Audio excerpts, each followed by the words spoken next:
Bonsoir à tous, bienvenue dans le journal de la rédaction de TV78. Nous sommes le mardi 10 septembre, tout de suite les titres de cette édition.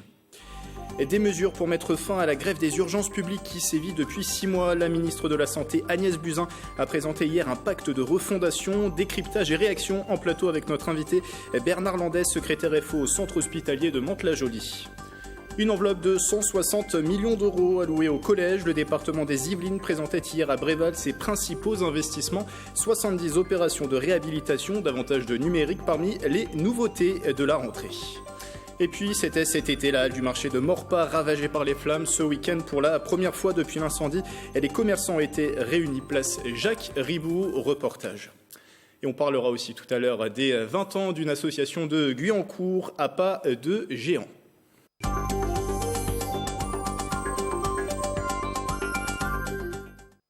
Des services saturés, moins de personnel lié à des restrictions budgétaires et par conséquent des patients moins bien soignés. Les urgentistes ont tiré la sonnette d'alarme en entamant un mouvement de grève il y a 6 mois. Depuis, plus de la moitié des urgences publiques de France a rejoint la mobilisation. Et pour désamorcer la crise, la ministre des Solidarités de la Santé, Agnès Buzyn, a présenté hier une série de mesures. On débriefe ces annonces avec vous, Bernard Landais. Bonsoir. Bonsoir. Vous êtes le secrétaire Force ouvrière au centre hospitalier François Quesnay de Mantes-la-Jolie. Vous êtes également le secrétaire départemental adjoint de Force ouvrière. Avant de vous donner la parole, Nicolas Dandry, bonsoir. Bonsoir Grégory. De la rédaction de TV78, que faut-il retenir, Nicolas, de ces annonces de la ministre ? Eh bien, comme vous l'avez dit, c'est pour vraiment répondre à ce mouvement social que la ministre des Solidarités et de la Santé, Agnès Buzyn, a annoncé ce lundi 9 septembre lors d'une conférence de presse au ministère un pacte de refondation des urgences.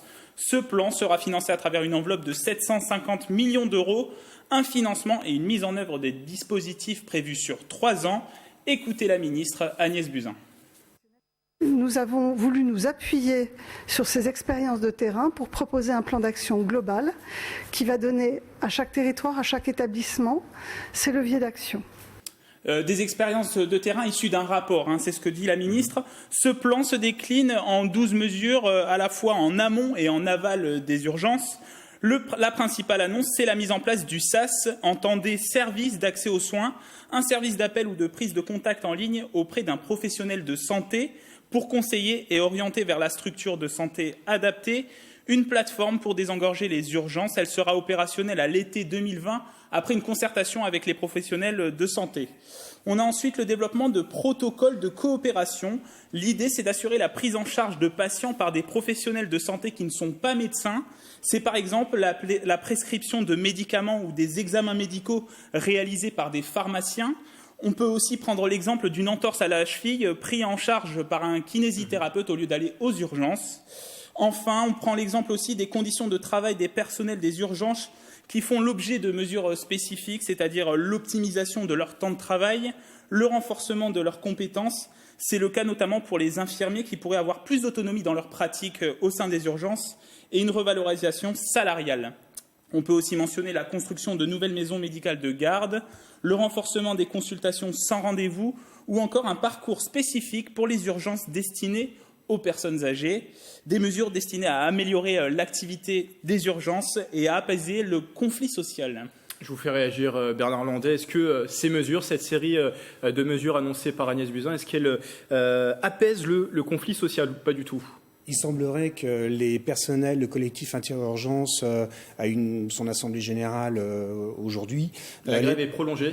A priori, ça a été décidé. A priori, je n'ai pas eu forcément d'informations parce que je ne parle pas pour le collectif. Mais en tout cas, les personnels sur le terrain, honnêtement, ils rigolent. Alors, 750 millions d'euros, c'est beaucoup. Beaucoup de gens peuvent dire c'est énormément d'argent, mais c'est rien comparé aux 1,1 milliard d'euros qui ont été ponctionnés sur le budget de la santé sur 2018 et 2019. On précise que ça ne correspond pas à un budget supplémentaire. Cette enveloppe sera puisée dans des crédits existants. Du coup, même du côté du centre hospitalier de Mantes-la-Jolie, on va poursuivre cette grève. Tout à fait. Les personnels ont décidé de continuer cette grève. Certaines avancées ont été faites par la direction du centre hospitalier, 12 effectifs supplémentaires infirmiers, des méthodes de réorganisation différentes. Donc, il y a eu du bien, mais malheureusement, le fond du problème, c'est-à-dire l'engorgement des urgences, ne peut pas être réglé par le centre hospitalier lui-même. Donc le personnel continue à grève. Nicolas qui souhaite poser une question. La principale annonce le SAS, service d'accès aux soins, une plateforme téléphonique vraiment pour orienter le patient dans son parcours d'accès aux soins. C'est pas une solution justement pour désengorger les urgences, permettre d'aller aux urgences non pas pour l'engorger, mais pour des raisons vraiment suffisantes pour y accéder. Puisqu'on sera en amont, on sera au moment du traitement des cas, avant que les personnes arrivent aux urgences. Lorsque quelqu'un se fait mal à son domicile ou au travail, etc., effectivement, on peut appeler le pompier, on peut appeler les SAMU. Alors, j'ai cru comprendre qu'il y avait aussi le 17, le 117, enfin, il y a tout un tas de numéros qui seraient globalisés dedans. Mais quand vous faites mal chez vous, vous n'appelez pas le SAMU, vous n'appelez pas les pompiers, vous l'emmenez à l'hôpital. Et c'est ça, en fait, l'engorgement des urgences. Donc, est-ce que ça peut être une solution? Oui, quand on fait appel, mais est-ce que pour autant il faut fermer les urgences et ne venir aux urgences que si on a appelé un parcours? J'ai un petit peu de difficulté à comprendre un petit peu la logique, le paradigme qui va être mis en place, sachant qu'effectivement, Madame la Ministre a demandé à tous les intervenants de produire d'ici 2 mois, 3 mois, un scénario qui est compatible avec tout ça. Donc, ça paraît un petit peu complexe à mettre en place. Oui, parce que pour le moment, c'est des annonces. La ministre appelle à une concertation des professionnels de santé, donc c'est un projet qui est encore justement en phase de projet, qui n'est pas encore une mise en œuvre, une décision. Les décisions n'ont pas encore été prises. Et pour éviter justement l'engorgement des urgences, pour éviter à ces gens de passer des appels, est-ce que ça aussi, ça implique davantage peut-être de collaboration avec la médecine de ville? La ministre a parlé de renforcer les consultations sans rendez-vous, développer aussi la présence de maisons médicales de garde pour suppléer ces urgences la nuit. Et tout à fait, c'est exactement ça qu'il faut faire. Que les personnes aient un autre recours que les urgences. Donc ça, c'est une bonne mesure. C'est une bonne mesure, mais comment s'applique-t-elle avec la pénurie médicale et les déserts médicaux que nous avons? Mettre en place des maisons médicales de garde, mais bien entendu qu'il faut les construire. Il y en a 50 qui vont être financées au plus près des urgences où il y a plus de 50 000 passages. Mais bien sûr, comment va-t-on les remplir? Avec quels praticiens médecins? Quel accès? Quels horaires? Quelque chose qui est dans les mesures qui, à mon sens, est très intéressant, c'est la généralisation du tiers payant. Bah oui, là au moins c'est une vraie mesure. Beaucoup de personnes sont en précarité très importante et le seul recours qu'ils ont pour éviter leur à payer 23 € ou 45 € ou autre somme à leur médecin, c'est de venir aux urgences. Parce que honnêtement, quand le 15 du mois, tu peux même plus nourrir tes enfants, c'est compliqué. Donc quelques mesures intéressantes. Est-ce que aussi, un mot sur une autre mesure annoncée, la montée en compétences des personnels infirmiers, leur donner plus d'autonomie qu'ils n'en ont aujourd'hui? Est-ce que ça va dans le bon sens ou au contraire ça va alourdir leur tâche de travail quotidienne? Honnêtement, c'est personnel infirmier. Oui, tout à fait. Honnêtement, quand le personnel infirmier a affaire à quelqu'un qui s'est tordu la cheville, on sait que c'est certainement une entorse, parce qu'il y a un arrachement osseux, ligamenteux, on ne sait pas trop, que le médecin est déjà occupé avec d'autres personnes.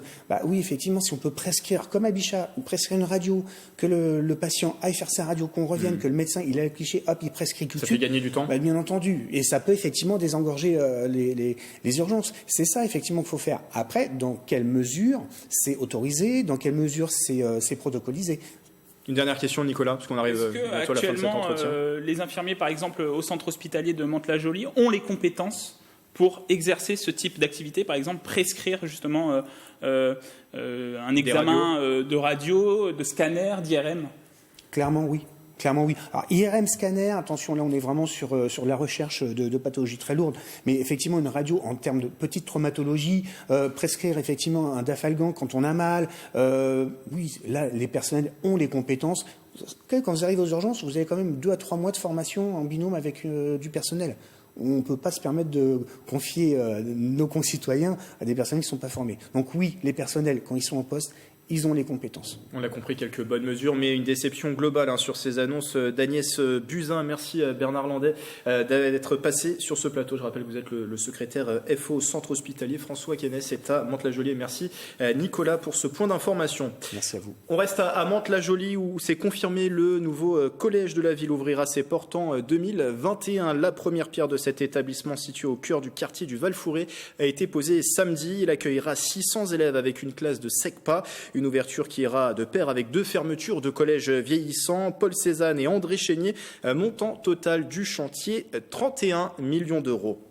Le département des Yvelines qui a détaillé hier ses investissements pour les collèges en cette année 2019-2020. Les élèves ont pu faire leur entrée notamment dans des établissements tout neufs comme à Bréval. Le reportage sur place de Marilène Yapichino.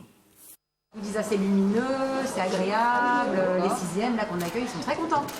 Après 3 ans de travaux, professeurs et élèves sont contents de découvrir cet établissement totalement restructuré. 10 millions d'euros financés par le département, collège comme neuf et nouveau chef d'établissement pour cette rentrée 2019. 465 élèves actuellement. J'arrive effectivement pour ma première rentrée dans ce collège et je découvre des locaux quasi neufs et une très bonne ambiance de travail avec une équipe motivée. Alors ici le bureau c'est les deux bureaux des deux CPE. D'accord, ok. Et puis des surveillants. Voilà. Au total, c'est une enveloppe de 160 millions d'euros qui a été consacrée au fonctionnement et à l'investissement des établissements du département en 2019. La collectivité présentait lundi 9 septembre les principales nouveautés de cette rentrée. Nous avons décidé de mettre à disposition des collèges des chargés de prévention. Il y en aura 22 qui interviendront dans 30 collèges dès le mois de janvier 2020. C'est un dispositif qui permet d'aider les jeunes dans leur recherche de stage, mais aussi de gérer les conflits. La vidéoprotection sera implantée dans tous les établissements après un test réussi dans 3 d'entre eux. Un accent fort est également mis sur le numérique. L'espace numérique de travail propose désormais une aide aux devoirs généralisée. L'outil numérique sert également dans l'inclusion des élèves malades ou en situation de handicap. Enfin, les initiatives communes entre Yvelines et Hauts-de-Seine se poursuivent avec plusieurs projets pédagogiques en commun. Et parmi les missions du département concernant les collèges, il y a aussi la demi-pension. 48 000 repas sont servis en moyenne par jour dans les cantines yvelinoises. La collectivité qui souhaite favoriser de plus en plus la production sur place. 3 cuisines en bénéficient déjà à Gaillon-sur-Moncian, Issou et Fontenay-le-Fleury. En 2020, 3 autres collèges rentreront dans le dispositif à Chatou, Limay et Bonnel. Originalité du département, enfin, il offre la gratuité des repas à l'ensemble des personnels des collèges en zone d'éducation prioritaire. Et l'objectif, c'est de valoriser ces territoires et de renforcer leur attractivité.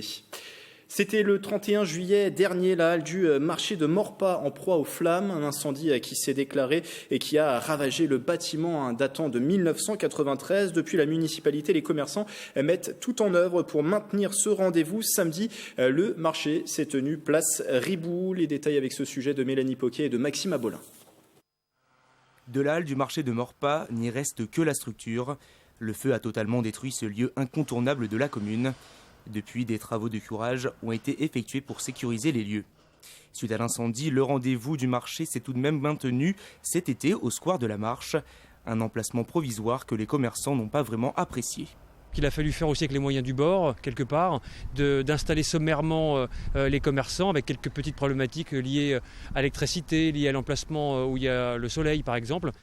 Depuis ce week-end, le marché de Maurepas se tient désormais à côté de la halle, sur la place Ribou, ce qui facilite les conditions de travail des commerçants. Un nouveau rendez-vous que les riverains n'ont pas manqué. C'est une solution d'attente, mais ça fait plaisir. Ça fait plaisir de voir qu'avec la saison qui reprend, notre marché il reprend vie aussi. Voilà, donc c'est une bonne chose. J'ai trouvé que c'était bien. Et puis j'espère qu'on va les protéger un petit peu pour l'hiver. Voilà, c'est tout. Mais c'est bien ici. Ils sont un peu tassés, on va chercher un peu, mais c'est pas grave. Avec l'arrivée des mauvais jours, une tente va être installée pour garder le lieu au sec. Concernant la reconstruction de la halle, une grande concertation va être lancée par la municipalité cet automne. L'idée, c'est de recueillir leur opinion, leurs idées.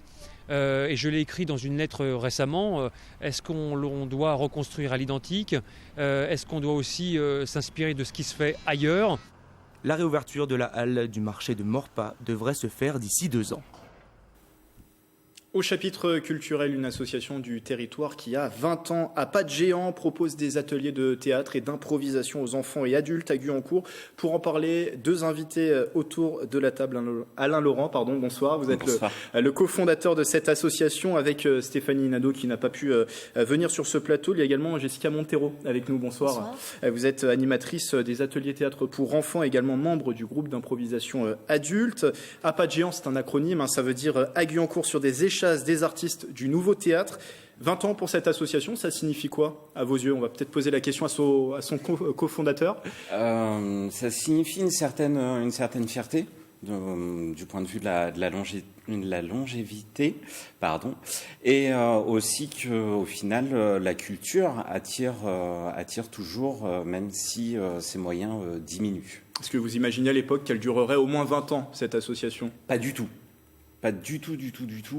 Et même, certaines personnes, vu qu'on était très jeunes, ne nous voyaient pas tenir très longtemps. Et au final, avec Stéphanie, ça fait 20 ans. Et on en est très fiers. C'est important pour vous, Jessica, de faire partie aussi de cette aventure ? Oui, surtout que j'en fais partie depuis un certain nombre d'années, presque une quinzaine d'années, voire un peu plus. Donc c'est impressionnant de se dire qu'une association peut tenir aussi longtemps. Et du coup, j'ai grandi avec elle en changeant d'atelier au fur et à mesure. Donc c'est waouh. Et on lui souhaite aussi beaucoup de belles années. Encore racontez-nous justement comment elle s'est créée, cette association. C'était en mai 1999, en tout cas le dépôt des statuts était en mai 1999. Pourquoi l'avoir créée à Guyancourt ? Parce que Stéphanie et moi habitions à l'époque Guyancourt. On a fréquenté un point jeune qui maintenant a fermé, qui nous ont donné quelque part le goût du spectacle et notamment de la déambulation sur échasse. Et puis comme on était trop âgés, dirons-nous, pour le point jeune, les animateurs de l'époque, Christophe et Sophie, nous ont dit vous n'avez qu'à monter votre association. On les a pris au mot. Et du coup, on a décidé de monter l'association et voilà. Et aujourd'hui, cette association, c'est des cours de théâtre, des cours d'improvisation ? C'est ça. Pour des ateliers de théâtre pour les enfants de 6 à 12 ans. Des ateliers d'impro, cette année, petite nouveauté, l'atelier d'impro pour les cadets de 12 à 15 ans. Et un atelier d'adultes, donc à partir de 18 ans. Et vous, Jessica, vous animez des ateliers de théâtre pour les enfants. Pourquoi c'est intéressant quand on est enfant de débuter, de faire du théâtre à vos yeux ? C'est l'occasion en fait de se lâcher un petit peu, de devenir un autre personnage, faire un peu ce qu'on fait dans la cour d'école, mais là devant un vrai public. Après, certains parents, ils voient l'occasion d'enlever un peu de timidité à leurs enfants. Alors moi, ça m'a pas mal aidé, ça n'arrange pas tout, mais ça aide pas mal. Et du coup, là, travailler avec des enfants, c'était un petit challenge pour moi de l'avoir vécu, de grandir et de me dire si moi aussi, je pouvais aider l'association et du coup animer un atelier et aider l'association à grandir. Les ateliers aussi d'improvisation, on est sur un territoire des Yvelines où l'improvisation est très développée, bien en place. C'est important aussi pour l'association de proposer ces cours. Je crois que c'est depuis 2010 qu'il y a de l'improvisation à Pas de Géant. Tout à fait, parce que il y avait de la demande sur Guyancourt notamment, donc on a voulu répondre à la demande de notre public et du coup on a voulu participer quelque part à cette démocratisation de l'impro qui a été lancée pas très longtemps après par Jamel. Alors il y a deux troupes au sein de l'association, une troupe adolescente, les imprévus, une troupe adulte dont vous faites partie tous les deux, oui. C'est ça, qui s'appelle les Improbables. Oui. Alors vous avez à votre actif 2 finales départementales de ligue d'improvisation en ligue d'improvisation des Yvelines. C'est ça, donc 2 finales de championnat de la Lydie que nous avons toutes les 2 perdues, malheureusement, mais on espère l'année prochaine. Déjà bien d'être en finale. Oui, puis un score très serré d'1 ou 2 points, donc on l'aura l'année prochaine. On l'espère, on vous le souhaite. On peut être adhérent, on l'a compris, depuis tout petit. À partir de quel âge on peut venir à Pas de Géant ? À partir de 6 ans. Et donc, ce sont des cours que l'on peut faire très jeune. Il y a aussi un côté spectacle, puisque vous organisez des spectacles forcément après ces ateliers. Oui. Ce sont des spectacles tout au long de l'année, plutôt en fin d'année ? Alors, pour les ateliers de théâtre, il y a uniquement un spectacle de fin d'année devant les parents, les amis et les proches. Mais l'improvisation, qu'elle soit cadette pour les 12-15 ans ou pour l'adulte, tout au long de l'année, on se représente sur Guyancourt. Donc on peut vous rejoindre dès 6 ans. Comment on vous rejoint ? On peut venir peut-être tester le théâtre d'abord, tester un atelier ? Alors malheureusement, nos ateliers de théâtre sont complets. Voilà. Vous êtes victime de votre succès. Exactement. Il faut venir très tôt au forum des associations et être vraiment là dès la veille presque pour pouvoir avoir sa place. Il nous reste quelques places dans l'atelier cadet et c'est pareil, l'atelier adulte est archi complet. Bon, donc pour cette année, Ça va être compliqué. En tout cas, il y a toutes les informations que l'on peut retrouver sur votre site internet qui s'affichent en bas de l'écran. On l'a compris, il y a aussi beaucoup de succès au dernier forum des associations qui était samedi dernier avec Guyancourt. Les ateliers de théâtre, les 2 ateliers théâtre enfants ont été remplis en moins d'1 heure. Donc ça va très vite. Très bien, bon anniversaire à vous. On vous souhaite au moins 20 ans de plus. Pourquoi pas encore plus à cette association à pas de géant. Merci d'être passé en plateau, Alain Laurent et Jessica Montero. Les associations qui étaient mises en lumière, on l'a dit ce week-end, avec les traditionnels forums de rentrée dans les villes. À Saint-Cyr-l'École, la municipalité propose d'ailleurs des chèques associatifs pour aider les parents à financer des activités extrascolaires à leurs enfants, de 30 à 120 € selon le quotient familial. Explication dans ce sujet de Marilène Pichino et de Mélanie Poquet. Sur ce stand du Forum des associations de Saint-Cyr-l'École, on ne vient pas s'inscrire, on récupère son chèque associatif. Le chèque associatif est un dispositif qui a été mis en route par la majorité après 2014, qui consiste à aider les familles saint-cyriennes à proposer des activités à leurs enfants. Donc ça commence à partir de 3 ans et ça couvre jusqu'à 17 ans, avec un premier palier de 3 ans à 11 ans et puis ensuite 11 ans, 17 ans. De 40 à 120 € pour les 3-11 ans selon le coefficient familial et 30 € pour les 11-17 ans. Des grilles qui vont évoluer suite à l'arrêt des bons sports de la caisse d'assurance familiale. Depuis son lancement, la municipalité a distribué un peu plus de 48 000 chèques associatifs. Une trentaine de structures de la commune ont accepté le dispositif. On a quand même un tiers de familles qui viennent inscrire leurs enfants et grâce à ces chèques, leurs enfants peuvent pratiquer. On a énormément de chèques associatifs et c'est top parce que ça permet à tout le monde de participer à ces activités et ça évite d'être que ce soit trop élitiste et ça permet vraiment d'ouvrir à tout le monde. Le service jeunesse, sport et vie associative met en place des permanences pour la distribution des chèques tous les jeudis de septembre de 15h à 19h30, puis aux horaires d'ouverture de la structure jusqu'au 31 décembre 2019. Les forums des associations, c'est aussi l'occasion de présenter des structures qui viennent d'être créées comme VPX Box, un club nouvellement implanté à Villepreux. Ces bénévoles étaient dimanche au forum de la commune voisine au Claye-sous-Bois au programme démonstration de boxe sur un ring gonflable avec 2 athlètes de l'équipe de France venus spécialement pour l'événement. Les propos sont recueillis par Aurélie Ronze. Ça permet aux enfants de rencontrer des sportifs de haut niveau. Et ça leur permet de s'initier à la discipline dans un cadre privilégié, d'avoir une occasion unique aussi de rencontrer des champions. 2 doubles champions de France, donc en poids coq et en poids moyen. On essaie d'inculquer un peu les valeurs de la boxe à tout le monde, d'apprendre aussi à tous les publics en France la boxe parce que c'est pas trop médiatisé. Et du coup, nous, c'est ça notre objectif. Les gens ils ont une image de la boxe qui n'est pas toujours positive. Je pense que la boxe, c'est toujours les gens de quartier, des méchants, qui cherchent à faire les durs et tout, et c'est tout le contraire. C'est des gens, ils ont des sentiments, ils veulent se dépasser, ils sont passionnés. Et voilà, c'est ce qu'on essaie de transmettre aux gens. Autre événement du week-end, la course de la Saint-Gilles qui se déroulait ce dimanche à Bois d'Arcy, organisée par les membres de l'association Rumba. L'événement qui comprenait un semi-marathon à 10 km et des parcours pour les enfants a réuni au total près de 1000 personnes. On écoute l'un des organisateurs au micro d'Aurélie Ronze. Depuis 2009, c'est une course qui a donc le 10 km et le semi-marathon avec un départ commun à 9h30. Le circuit cette année a été un petit peu bouleversé compte tenu des travaux qui sont faits au niveau de Bois d'Arcy. Mais bon, on retourne bien sur les mêmes distances, 21 km et 10 km. Et l'évolution, c'est un tout petit peu moins de monde sur le 21 et un peu plus de courageux qui se tournent vers le 10 km. Et puis c'est le premier vignoble professionnel d'Île-de-France. La commune de Davron a été choisie pour accueillir 23 hectares de vignes. Pour l'instant, seuls 3 sont utilisés pour la production de 10 000 bouteilles et ce en 2020. Une nouveauté depuis longtemps pour la région où les vignes ont été décimées par les insectes au 19e siècle. Le reportage de Mathilde Demilly.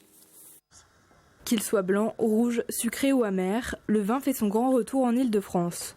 La jeune entreprise Winery parisienne a commencé à planter dans la plaine de Versailles en 2017 sur une superficie de 10 hectares. 3 ans après, c'est l'heure des récoltes sur la parcelle en jachère depuis 15 ans, entretenue sans produits chimiques. On avait envie de vraiment bien étudier les différentes parcelles qu'on a pu voir par le passé pour trouver la parcelle idéale pour développer de la viticulture.